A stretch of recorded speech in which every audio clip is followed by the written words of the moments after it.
the words out of the title, but I'm still going to talk a little bit about it just because I was going to take everything out, but I think we still need some reminders based on current literature.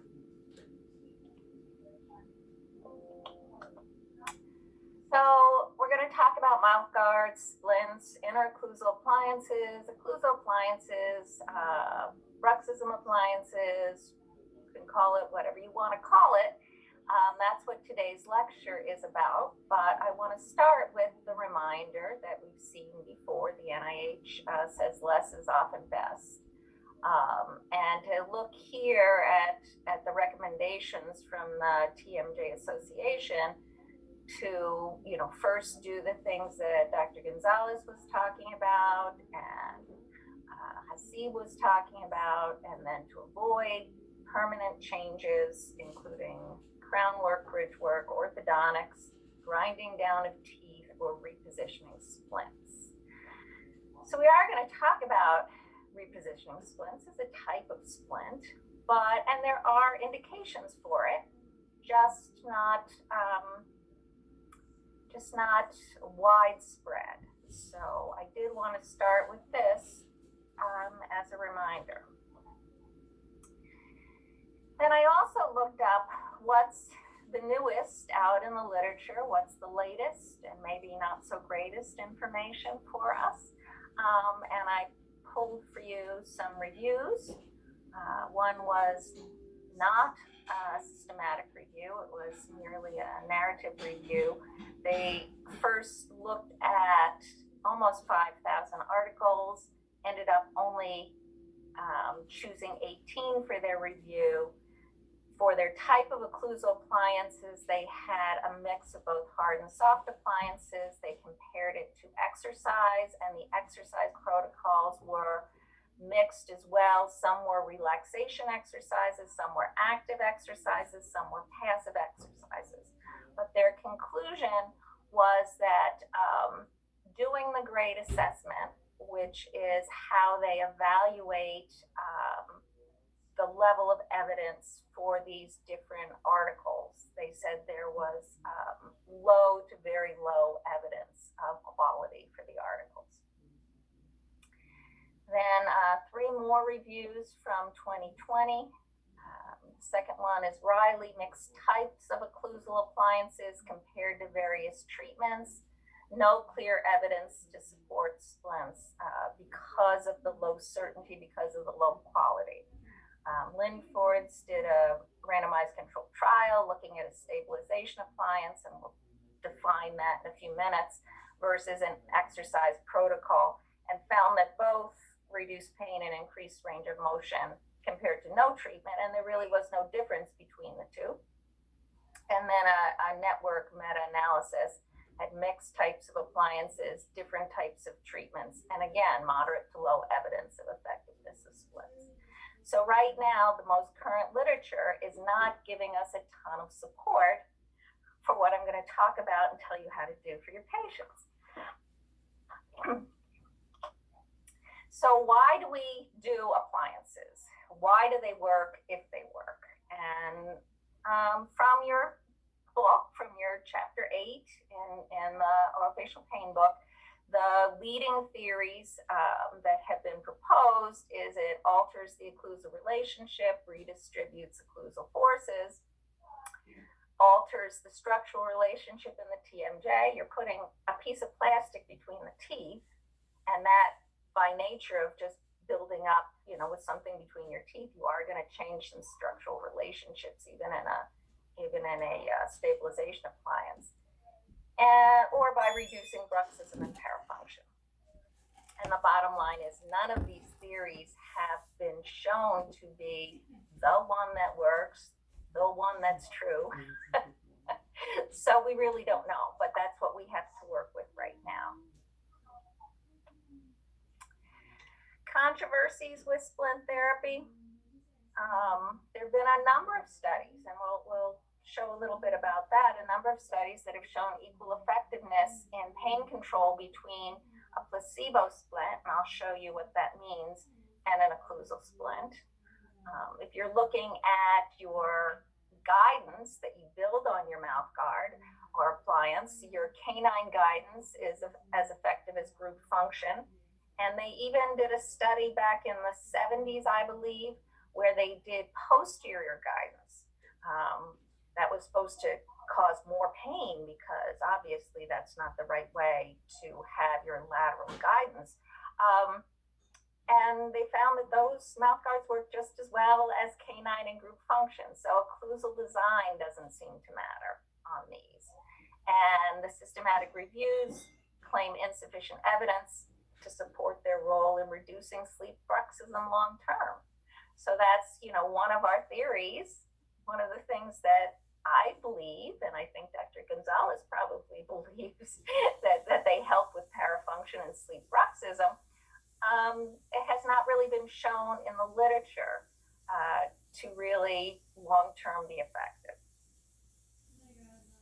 So I like to point this out because this shows you what a placebo splint would be looking like. This is a normal, what we would call a stabilization splint, full coverage, full contact, lateral view of that. And in the studies that have shown that they have used placebo splints in, this would be an example of a placebo splint. So again, you have the acrylic buccally, lingually, but there's no occlusion on the, there's no acrylic on the occlusal surface.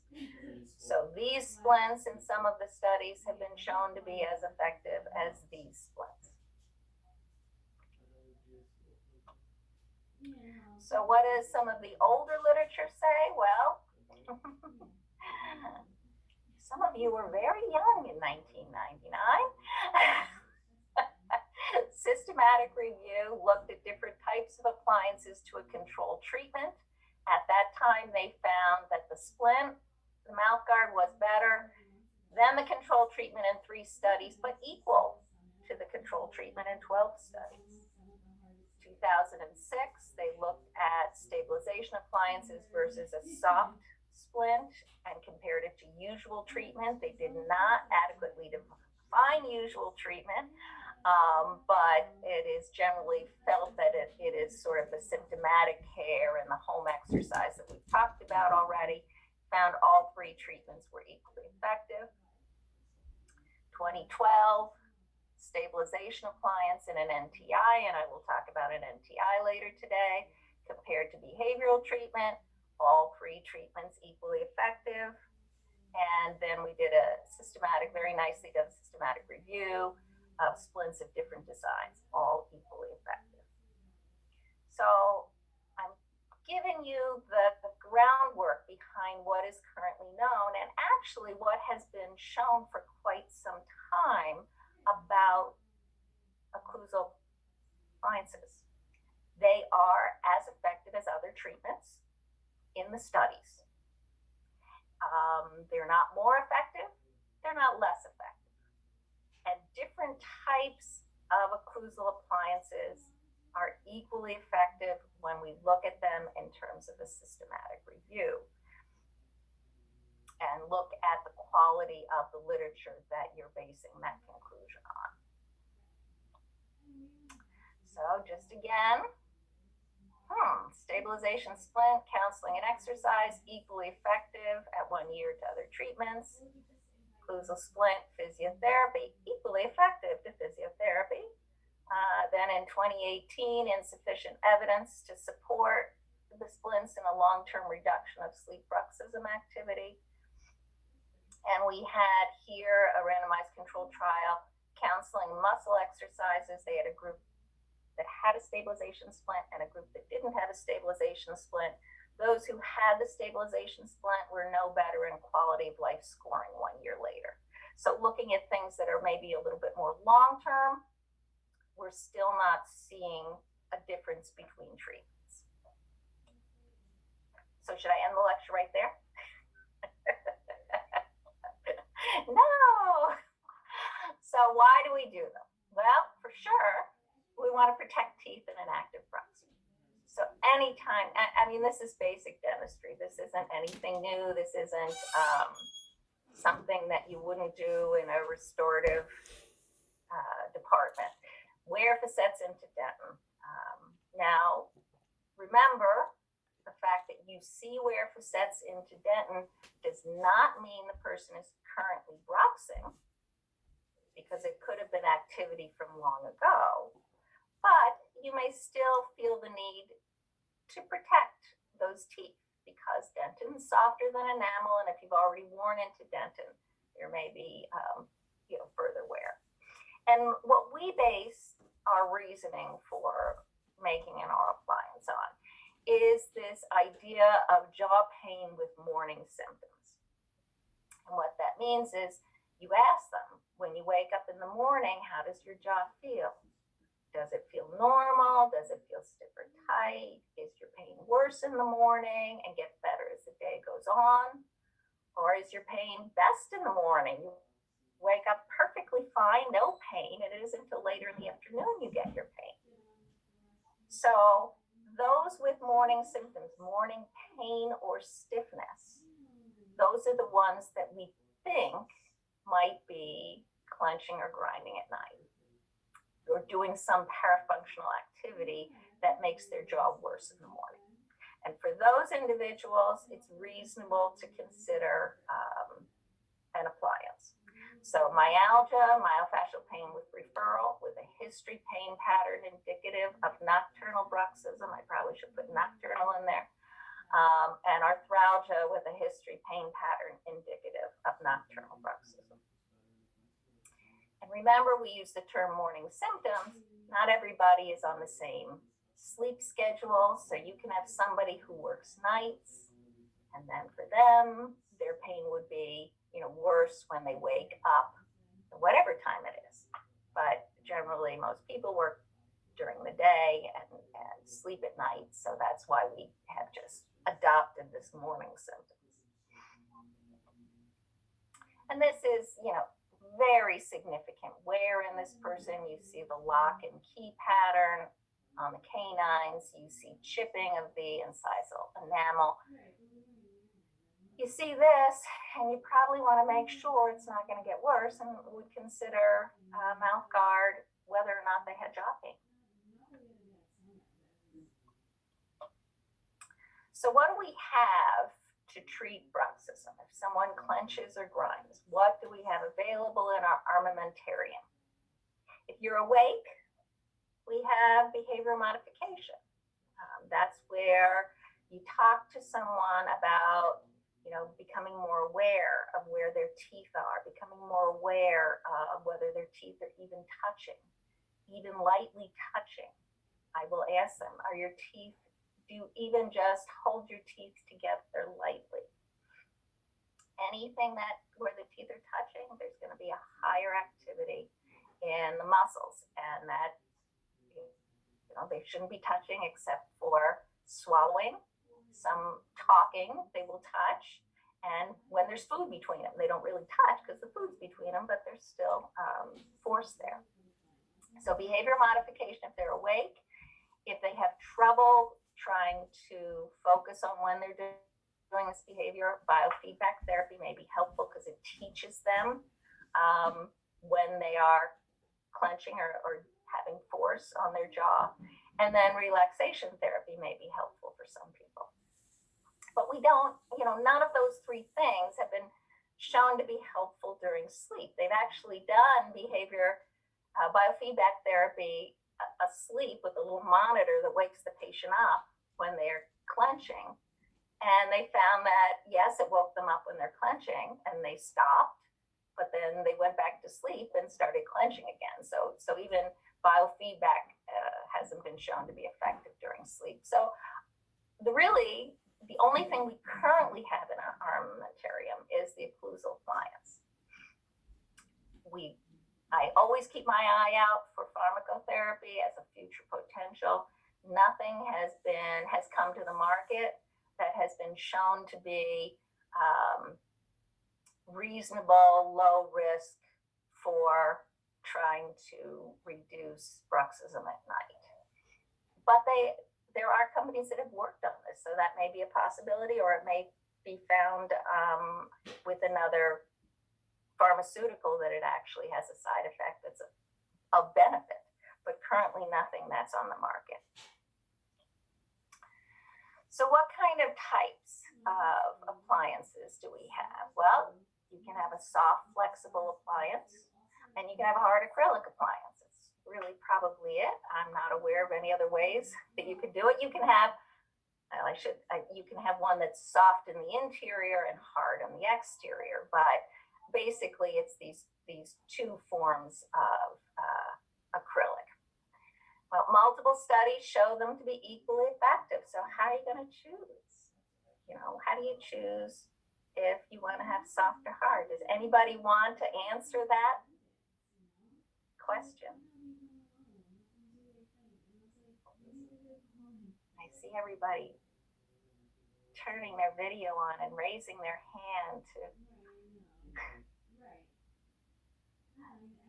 Would it just have to do with the severity of their bruxism? Like if you know that they're bruxing like crazy and there's really severe wear facets, that they'll go right through a soft appliance, so they'd have to have hard?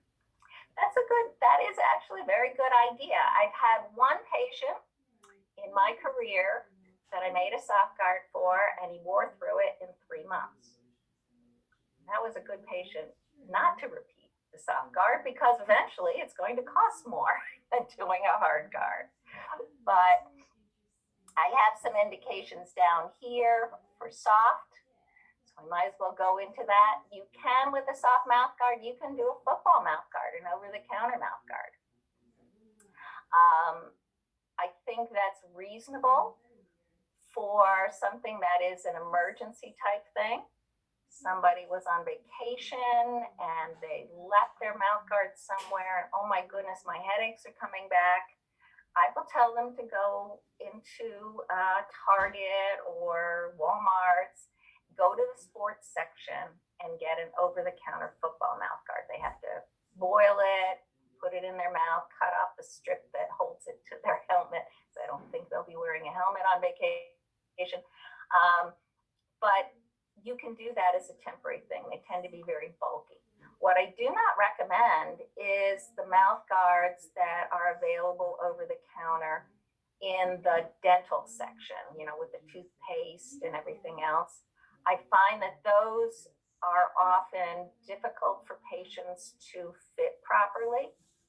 The football ones are easier, and they cost anywhere, I think the lowest I've seen is $15 up to $30 or more. I mean, they'll cost more than the one we make you in clinic. So, but again, as a emergency sort of thing, they're fine. What about a custom soft mouth guard? Well, here's one of the big indications. If somebody's still growing, make them a soft mouth guard. And that is an absolute thing, because the side effect is that they could be growing, but you're holding their teeth in a certain position. And I've actually seen one case in my career, but it was a young man that had been given a hard appliance, and it was obvious from where his teeth were, lingually placed, that he had been wearing this mouth guard and was continuing to grow, and he needed orthodontics then to correct his occlusion, which could have been that problem could have been avoided by doing a soft mouth guard, and then you change them over time. Dr. Gonzalez, you unmuted. Do you want to say anything? Well, I can just add one little thing, and is that I want to stress the fact that you said for emergency, short-term, over the counter, because we have seen in the clinic patients that may use that long-term, and if they don't cover all the teeth, the posteriors may extrude, and then now they are coming, not complaining of the pain, but the fact that they have an open bite because of tooth change due to the no full coverage of the dentition. And there are also some marketed that are partial coverage, and we'll talk a little bit about partial coverage later on too. So what other indications for a custom soft mouth guard? Financial. there's a significant price difference between the two. I always forget what the prices are for the pre-doc because they're less than the post-grad ones, but even so, there's a significant difference between the hard and soft appliance. And that's because, in part, we have to send the hard appliances off to the lab, so it incurs a lab fee. So if you think you need to do a mouth guard for a short term, I would recommend a soft mouth guard. If this is somebody who's coming to you and they've worn a mouth guard for 30 years and want a replacement, I would make a hard guard, one that's going to hold up longer. And so that's kind of that, it takes a while for somebody to grind through a soft guard generally. I will usually tell patients to expect about a year, but I'll also tell them about my one patient that ground through in 3 months, but I've seen them last longer than a year too. So it sort of depends, but think of it, more short-term temporary treatment for soft. So hard acrylic splints, these are the stabilization appliances and repositioning appliances. And so again, the indications are going to be sort of flip from the indications for a soft, somebody who is known to be a significant grinder, somebody who is had a problem for a long time. This may be an indication for a hard acrylic splint. And I always ask patients if they've had mouth guards before, I always ask them what type they had. Because if they had a soft one that they wore for 4 years and it worked great, I'll want to make them a soft one. And if it was on the upper arch, I'll make it on the upper arch. So whatever they had in the past that worked for them, I will often try to model the new appliance after that. Dr. Crow, can I just ask a quick question? Yes. So I had a faculty, he was saying that he heard that soft mouth guards can cause more bruxism because it's so soft that they, bite and chew kind of on it. Have you ever heard that criticism of the soft? Yes, and there's no evidence for it, but okay. I have heard it. It's sort of talked about, and it is possible you could run into one patient out of your 300 that you make a soft guard for that says, man, I just keep chewing on it. So, it happens. Mm-hmm. But it doesn't happen to most people. So anytime you do one of these splints, they could come back and say, I feel worse than I did. Okay. So you need to say, well, is there something that's a problem with this mouth guard? Is it that it's too tight? And they're not comfortable with it, and they're not sleeping well. So I will say it's possible, but it's not something that happens all the time. So I think our hard acrylic splints in the grad clinic are around $125, and our soft ones are $40. So, $425 versus $40. So I'd much rather make somebody a $40 mouth guard and have to say, okay, this isn't working for you, let's try a hard one, than to make $100, $400, and $25 mouth guards just because maybe somebody's going to have a problem. So that's the way I look at it. Maybe that's not makes sense. Economical way for me to look at it from a personal standpoint, but the soft ones are very easy to make too, and minimal cost. So if they don't work, toss it away, and we'll make a different one. So for your diagnosis, so here's your TMD, couple of different TMD diagnoses, whether you do a stabilization splint or this splint that I haven't talked about yet, it's a repositioning splint. If you have a muscle diagnosis and you have nocturnal bruxism, or we suspect you have it, a stabilization splint is the right way to go. A repositioning splint is not the right way to go with that diagnosis, okay? And we'll talk a little bit more about why in a bit. If you have a disc reduction or without reduction and nocturnal bruxism signs, a repositioning splint may be okay, nocturnal bruxism, for an acute symptomatic painful disc displacement. So there's a reason I'm going to talk about it, even though the Tmj Association said don't run to them. But it's a very limited diagnostic indication.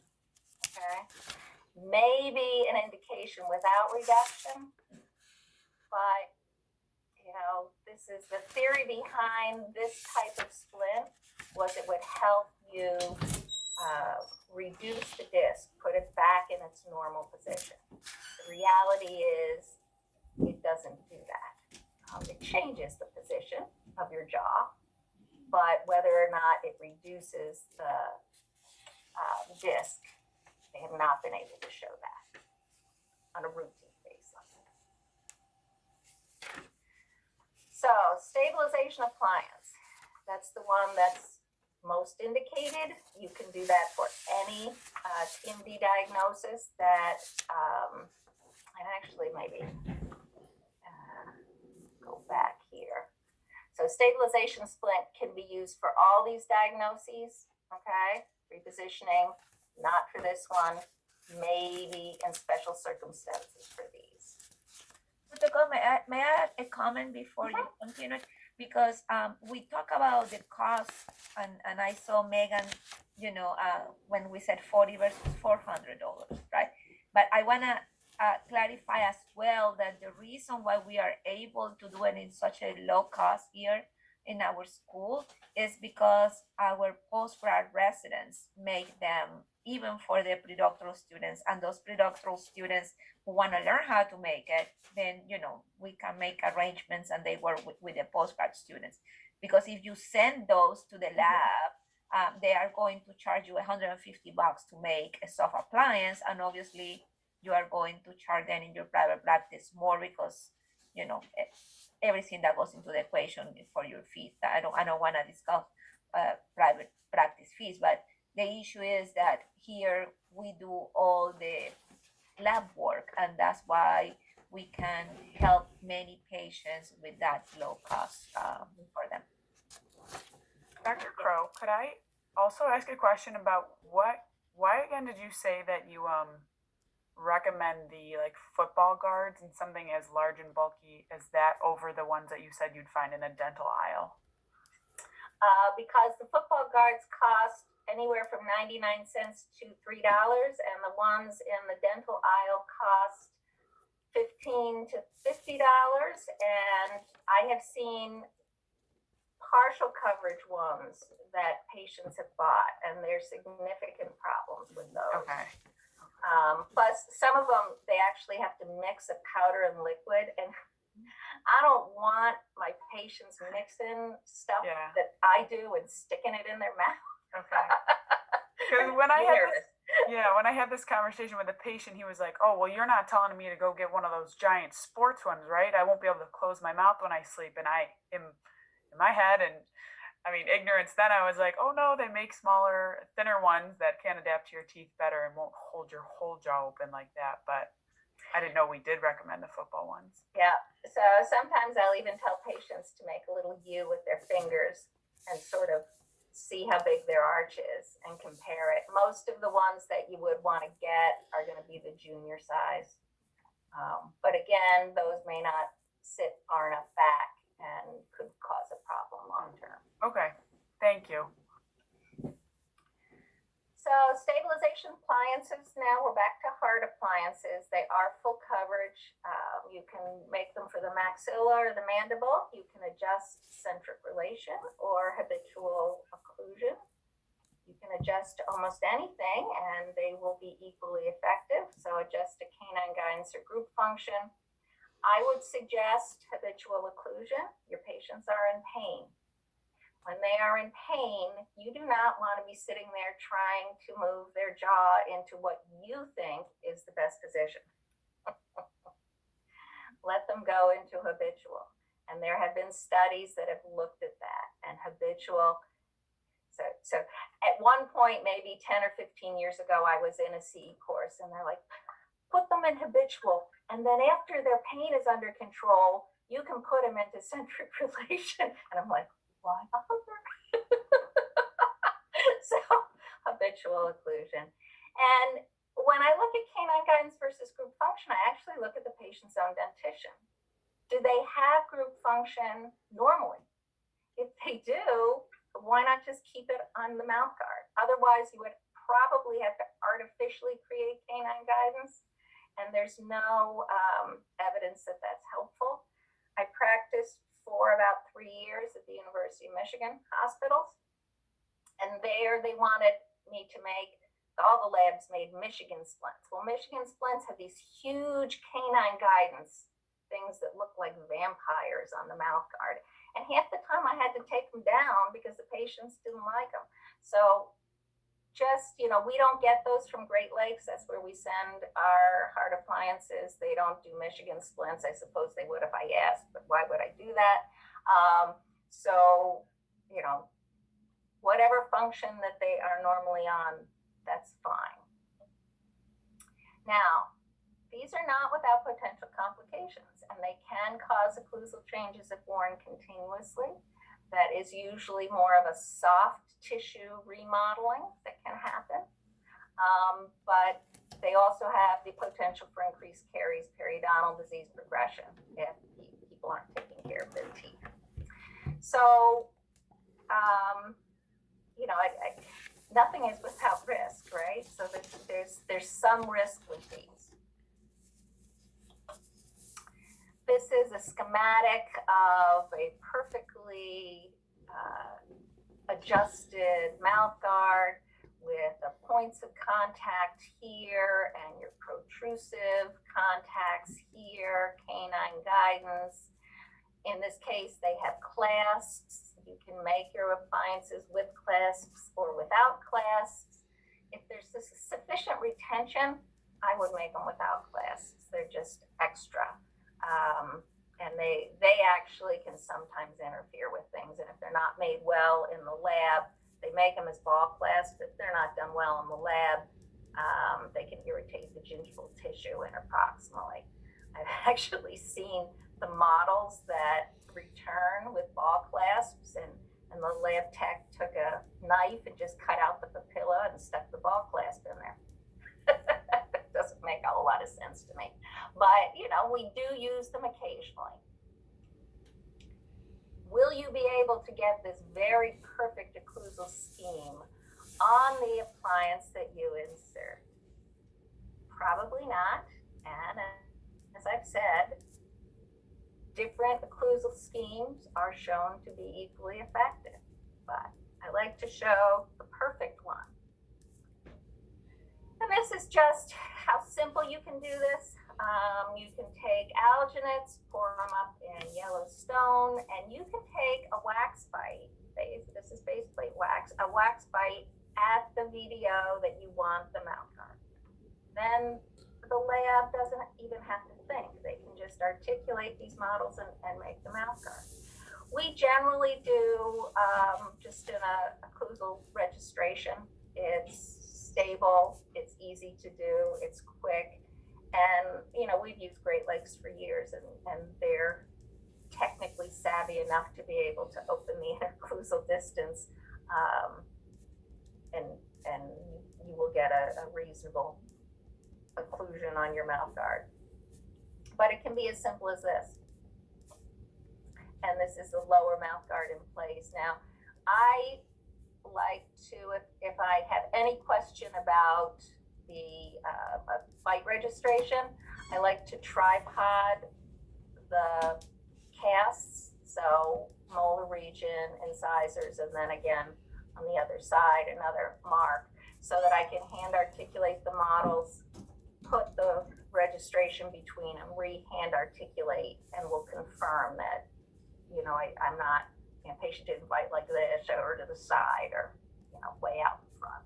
So if you have any question, you can confirm on the casts. And it comes back from the lab, and it's nice, and it's polished, and it's smooth, and reflects all that light. Isn't that pretty? And they work, okay? So let's talk about repositioning. repositioning appliances. Now, I told you that there were limited indications for repositioning appliances, but there are indications for them. By virtue of its name, it is trying to reposition the jaw somewhere, okay? So, stabilization appliance, by virtue of its name, is keeping everything stable. Repositioning appliance, by virtue of its name, is trying to put the jaw in a different position. Most of the time, these are anterior repositioning appliances. And if you want to get fancy, you can call something a MORA, which is a mandibular orthopedic repositioning appliance. I always think that labs can charge more if the name is longer. And then there's a Gelb appliance. I'll show you an example of that, and that is named after Dr. Harold Gelb, who promoted using that. And there is no Gonzalez appliance, there is no Crow appliance, so, you know, it's nice, I guess, if you can have your appliance named after you, but that's okay, I don't need that. So, the repositioning appliance is designed to try and put the jaw in a different position to get a better anatomical relationship of the disc to the condyle and the articular eminence. So it makes no sense to try and do a repositioning appliance unless you have a intra-articular disorder, a disc complex disorder, okay? So, it makes no sense. So what's the potential complications? They come with a high potential for permanent occlusal changes, especially certain ones. I think patients have to be advised of potential need for prosthodontic or orthodontic rehabilitation. You're now talking thousands of dollars, you know, $5,000, $10,000 potentially if a permanent occlusal change occurs. And because these are worn for longer periods of time than a stabilization appliance, there's an increased potential for caries and periodontal disease if oral hygiene is inadequate. I believe these should come with an informed consent documentation. There's nothing that says that. There's no malpractice group that's promoting this. But in my mind, there's significant enough potential risks with this that you probably should consider doing an informed consent documentation if you want to make one for your patient. If you're going to make one, they should be full coverage and they should be worn all the time. And no one does this, but ideally including eating, okay? Because you are trying to put the disc position in a more favorable place. So does it make any sense to take it out while you're eating and actually using your jaw force? Not to me. So ideally these were first made to be worn, including eating. I'll show you some designs that you'll see can't be worn during eating, but